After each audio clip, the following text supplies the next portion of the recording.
உங்களுடைய அன்பான வரவேற்பிற்கு என்னுடைய மனமார்ந்த நன்றியை நான் தெரிவித்துக் கொள்கிறேன். இந்த நிகழ்ச்சியை வரவேற்பு கூட்டத்தை ஏற்பாடு செய்து வந்திருக்கக்கூடிய நம்முடைய மாவட்ட கழகத்தின் செயலாளர், நம்முடைய வெற்றி வேட்பாளர் மயிலை வேலு அவர்களே,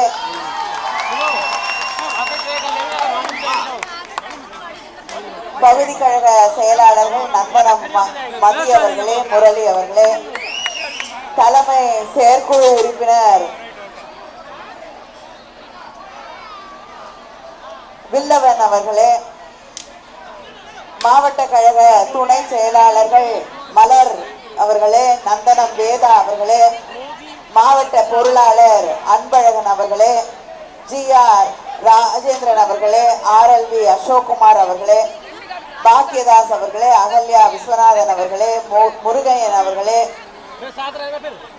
மகளிர் அணியுடைய மாநில நிர்வாகி ரத்னா லோகேஷ் அவர்களே, மாவட்ட மகளிர் அணி அமைப்பாளர்கள் பானு சலீம் அவர்களே, பகுதி மகளிர் அணி அமைப்பாளர்கள் கவிதா அவர்களே, ரேவதி, அமுதா, விஜயா, கிருஷ்ணவேணி, சித்ரா, ராஜா, சுரேஷ்குமார், நாகராஜன், ஏழுமலை, ராஜேந்திரன், ராஜவேலு, கிருஷ்ணமூர்த்தி, காங்கிரஸ் தென் சென்னை மாவட்ட பொருளாளர் ரெக்ஸ் ஆண்ட்ரூஸ், இந்த நிகழ்ச்சிக்கு வந்திருக்கக்கூடிய அம்மையார் விஜயா தாயகன், இந்த கூட்டத்திலே கலந்து கொண்டிருக்கக்கூடிய நம்முடைய கூட்டணி இயக்கங்களை சார்ந்த சகோதரர்கள், சகோதரிகள், திராவிட முன்னேற்ற கழகத்தின் மூத்த முன்னோடிகள், நம்முடைய அன்பு தலைவர் கலைஞரின் உயிரினும் மேலான அன்பு உடன்பிறப்புகள் அத்தனை பேருக்கும் என்னுடைய வணக்கத்தை, நன்றியை நான் தெரிவித்துக் கொள்கிறேன். நம்முடைய முதலமைச்சர் அண்ணன் தளபதி அவர்கள் தேர்ந்தெடுத்து உங்கள் கைகளிலே மீண்டும் ஒப்படைத்திருக்கக்கூடிய வேட்பாளர் மயிலை தா வேலு அவர்களுக்கு உதயசூரியன் சின்னத்திலே உங்கள் மேலான பொன்னான வாக்குகளை அளித்து அவரை வெற்றி பெற செய்ய வேண்டும் வேண்டும் வேண்டும் என்று உங்களையெல்லாம் வேண்டி கேட்டுக்கொள்கிறேன். நாம் மக்களை சந்தித்து திராவிட முன்னேற்ற கழகத்திற்கு வாக்குகளிக்க வேண்டும் என்று கேட்கும் பொழுது மக்களுக்கு தந்திருக்கக்கூடிய வாக்குறுதிகளை எல்லாம் நிறைவேற்றி தந்திருக்கிறோம் என்ற அந்த பெருமையோடு, அந்த உரிமையோடு வந்து மக்களிடம் வாக்கு கேட்கிறோம். அதே போல தமிழ்நாட்டு மக்களின் உரிமைகளுக்காக தொடர்ந்து போராடக்கூடிய இயக்கம் திராவிட முன்னேற்ற கழகம் என்ற அந்த உரிமையோடு வந்து மக்களிடம் வாக்கு கேட்கிறோம். நமக்கு எதிரணியில இருக்கக்கூடிய எடப்பாடி இந்த தொகுதியிலே நம்முடைய முதலமைச்சர் அவர்கள் அடிக்கடி சொல்லுவார்கள், இந்த தேர்தல் என்பது தமிழ்நாட்டுக்கும் டெல்லிக்குமான தேர்தல் என்று. இந்த தொகுதியிலே நேரடியாக தமிழ்நாட்டுக்கும் டெல்லிக்குமான தேர்தலை நாம் சந்தித்துக் கொண்டிருக்கிறோம். இங்கே இந்த எதிரணியில் இருக்கக்கூடிய கூட்டணி எடப்பாடி பழனிசாமி, ஒன்றியத்தில் இருக்கக்கூடிய பிஜேபி இன்னைக்கு திடீர்னு நாடாளுமன்றத்தை கூட்டி இருக்கிறார்கள்.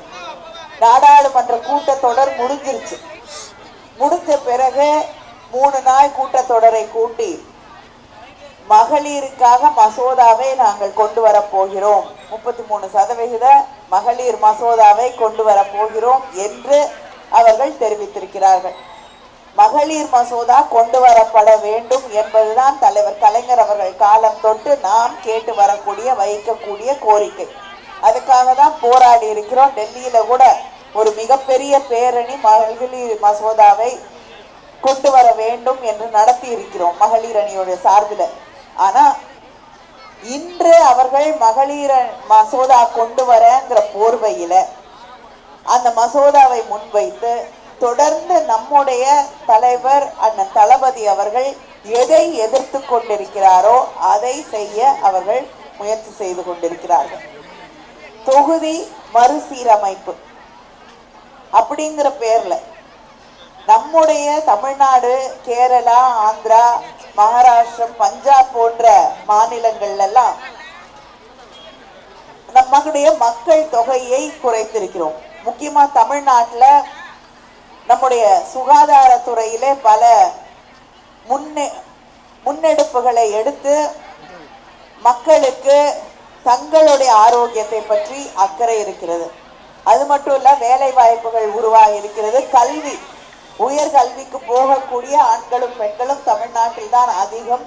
இப்படி இருக்கக்கூடிய ஒரு சூழல்ல விழிப்புணர்வை உருவாக்கி நாம் மக்கள் தொகையை குறைத்திருக்கிறோம். தமிழ்நாட்டில் குறைச்சிருக்கோம். அதே போல கேரளா போன்ற சில மாநிலங்கள்ல குறைச்சிருக்காங்க. சில மாநிலங்கள்ல நல்ல ஆட்சி நடைபெறவில்லை. நமக்கு நல்ல ஆட்சி, திராவிட மாடல் ஆட்சி நமக்கு கிடைத்த ஆட்சி. அதனால நாம் முன்னேறிய நாடுகளை போல் தமிழ்நாட்டில் மக்கள் தொகையை குறைத்திருக்கிறோம். ஆனால் மற்ற வட இந்திய மாநிலங்கள்ல மக்கள் தொகை அதிகமாகி இருக்கிறது. அதனாலதான் வேலை வாய்ப்பு இல்லாமல் இங்க தமிழ்நாட்டுக்கு வேலை வாய்ப்பை தேடி அவர்கள் வர வேண்டிய ஒரு சூழல். அங்க எந்த தொழில் முதலீடும் இல்லை, கல்விக்கான வாய்ப்புகள் இல்லை. இங்க குடும்பத்தோடு வரக்கூடிய அந்த வட இந்திய சகோதரர்களும் சகோதரிகளும் தங்க பிள்ளைகள் இங்க நல்ல கல்வி கிடைக்குது, நம்முடைய அரசு பள்ளிகள்ல அவங்களுக்கு நல்ல வாய்ப்புகள் கிடைக்குதுன்னு பல முறை சொல்லியிருக்கிறாங்க. அப்படிப்பட்ட ஒரு சூழல்ல நம்ம நல்ல ஆட்சி செய்திருக்கிறோம். அதன் பலனாக மக்கள் தொகை குறைந்திருக்கிறது. அதுக்கு ஒரு பனிஷ்மெண்ட் கொடுக்கிறது போல, நல்லது செஞ்சா பாராட்டணும், பரிசு கொடுக்கணும். ஆனா ஒன்றிய பிஜேபி என்ன செய்து, நல்ல ஆட்சி செய்ததற்கு நம்மை பழி வாங்குகிறார்கள். அப்படி பழி வாங்கக்கூடிய வகையிலே நம்முடைய எண்ணிக்கை, நாடாளுமன்றத்திலே நம்முடைய எண்ணிக்கையை குறைக்க முயற்சி செய்கிறார்கள்.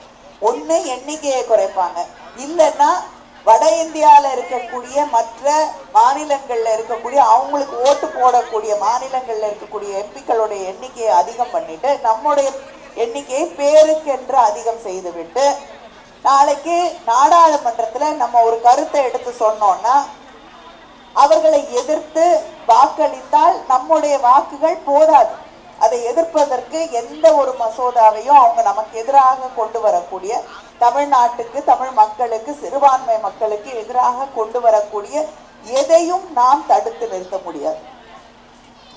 நம்முடைய குரலே அங்க கேட்காத ஒரு நிலை உருவாகிவிடும். இதைத்தான் நம்முடைய முதலமைச்சர் நீண்ட நாளுக்கு முன்னாலேயே புரிந்து கொண்டு மற்ற மாநில முதலமைச்சர்களை எல்லாம் அழைத்து தமிழ்நாட்டில் சென்னையில ஒரு மாநாடு நடத்தினார்கள், நம்முடைய உரிமைகளை பாதுகாக்க வேண்டும் என்று. இப்பொழுது ஒன்றிய பிஜேபி மகளிர் மசோதான்ற போர்வையில இந்த தொகுதி மறுசீரமைப்பை செய்து தமிழ்நாட்டுடைய உரிமைகளை பறிக்க நினைக்கிறார்கள். அவங்க தமிழ்நாட்டுடைய உரிமைகளை பறிக்க நினைக்கிறாங்களே. கூட ஒருத்தர் இருக்காருல, கை கட்டிக்கிட்டே இருக்கிறார்ல, அவங்களோட யாரு? எடப்பாடி பழனிசாமி. தமிழ்நாட்டுக்கு கேவலமாக துரோகம் செய்து கொண்டிருக்கிறார். அவங்க சொல்லக்கூடிய அந்த தொகுதி மறுசீரமைப்பை நான் ஏற்றுக்கொள்கிறேன். அவங்க சொல்லிட்டாங்கல்ல, அமித்ஷா சொல்லிட்டார்ல, ஏன் முதலமைச்சர் கேட்க மாட்டேங்கிறாரு? ஏன் தளபதி கேட்க மாட்டேங்கிறாரு?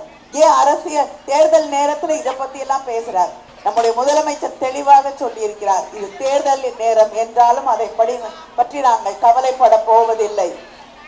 இது தமிழ்நாட்டுடைய உரிமை சம்பந்தப்பட்டது, தமிழ் மக்களுடைய உரிமை சம்பந்தப்பட்டது. அதனால தேர்தல் களமாக இருந்தாலும் தமிழ்நாட்டின் உரிமைகளுக்காக நாங்கள் போராடுவோம். அதனாலதான் நம்ம முதலமைச்சர் அவர்கள் ஒவ்வொரு வீட்டிலும், நம்முடைய வீடுகளிலே நாளை அங்கே மசோதா வரப்போகிறது, அதை எதிர்த்து கருப்பு கொடி கட்ட வேண்டும் என்று நம்ம எல்லாம் கேட்டுக்கொண்டிருக்கிறார்கள். இங்கே ஏற்றப்படக்கூடிய ஒவ்வொரு கருப்பு கொடியும் அங்கே டெல்லியில் இருக்கக்கூடியவர்களுக்கு ஒரு தெளிவான செய்தியை சொல்ல வேண்டும். தமிழ்நாடு ஒருமித்த குரலில் ஒன்றாக எழுந்து நின்று போராடும் போராடும் போராடும் என்பதை அங்கே இருக்கக்கூடியவர்கள் புரிந்து கொள்ள வேண்டும்.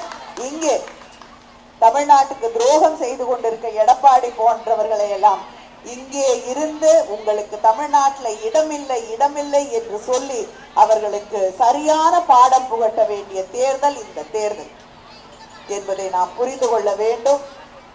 உங்களுக்கு நல்லா தெரியும், தமிழ்நாட்டு உரிமைகளுக்காக போராடக்கூடிய அதே நேரத்துல நம்முடைய முதலமைச்சர் அவர்கள் அங்க டெல்லியிலிருந்து எந்த நிதியும் வரதில்லை. தமிழ்நாட்டுக்கு கொடுக்க வேண்டிய இங்கிருந்து வரியெல்லாம் அள்ளிட்டு போறாங்க, ஆனா கிள்ளி கூட நிதி கொடுக்கறது இல்லை.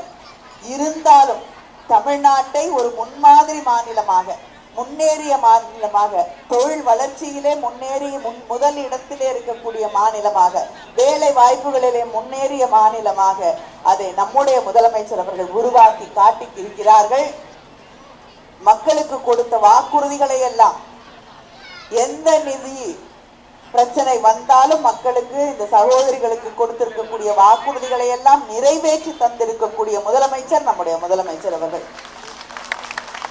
1000 ரூபாய் மகளிர் உரிமை தொகை தருகிறேன் என்றார்கள். அதை தந்து இன்னைக்கு 1,31,00,000 சகோதரிகளுக்கு அந்த மகளிர் உரிமை தொகை கிடைத்து கொண்டிருக்கிறது. அடுத்து நம்ம ஆட்சி தானே, ஒரு மாசத்துல நம்ம ஆட்சி வந்த உடனே அது 2000 உயர்த்தி வழங்கப்படும்.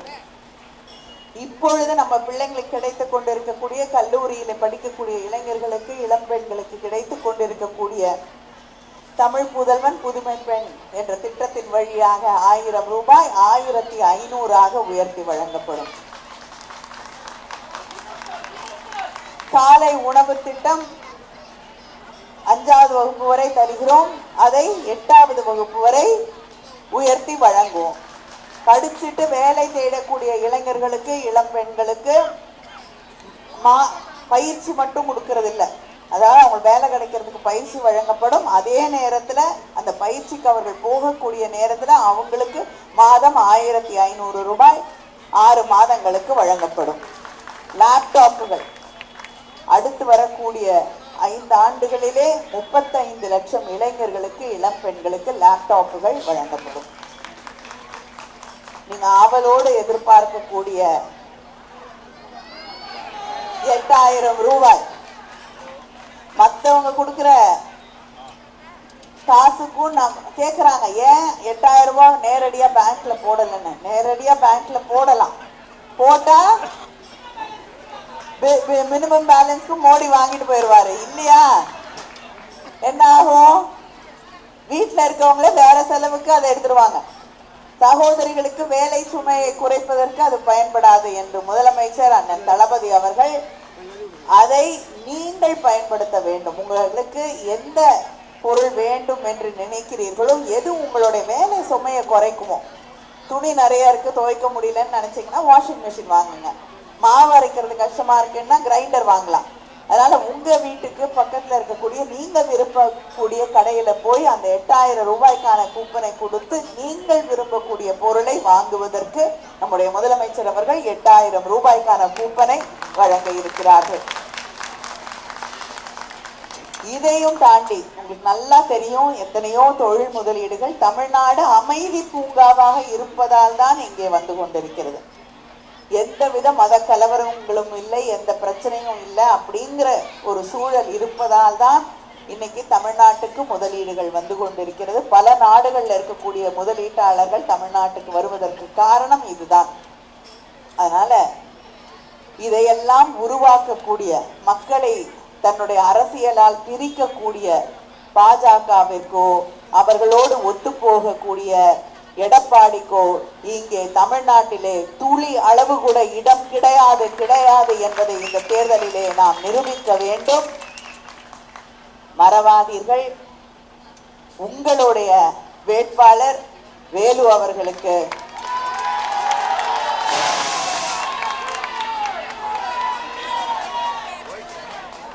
உதயசூரியன் சின்னத்திலே வாக்களித்து அவரை வெற்றி பெற செய்ய வேண்டும். மறுபடியும் உங்களுக்காக போராடக்கூடிய, தமிழ் உரிமைகளுக்காக, நம்முடைய பிள்ளைகளின் எதிர்காலத்திற்காக, நம் மொழிக்காக போராடக்கூடிய திராவிட முன்னேற்ற கழகத்தின் திராவிட மாடல் ஆட்சி மறுபடியும் தமிழ்நாட்டிலே உருவாக வேண்டும். நம்முடைய முதலமைச்சர் அவர்கள் அண்ணன் தளபதியுடைய முத்துவேல் கருணாநிதி ஸ்டாலினுடைய ஆட்சி இங்கே உருவாக வேண்டும். மறவாதீர்கள், உங்கள் சின்னம், உங்கள் முதலமைச்சர், உங்களுடைய வேட்பாளர். நன்றி, வணக்கம்.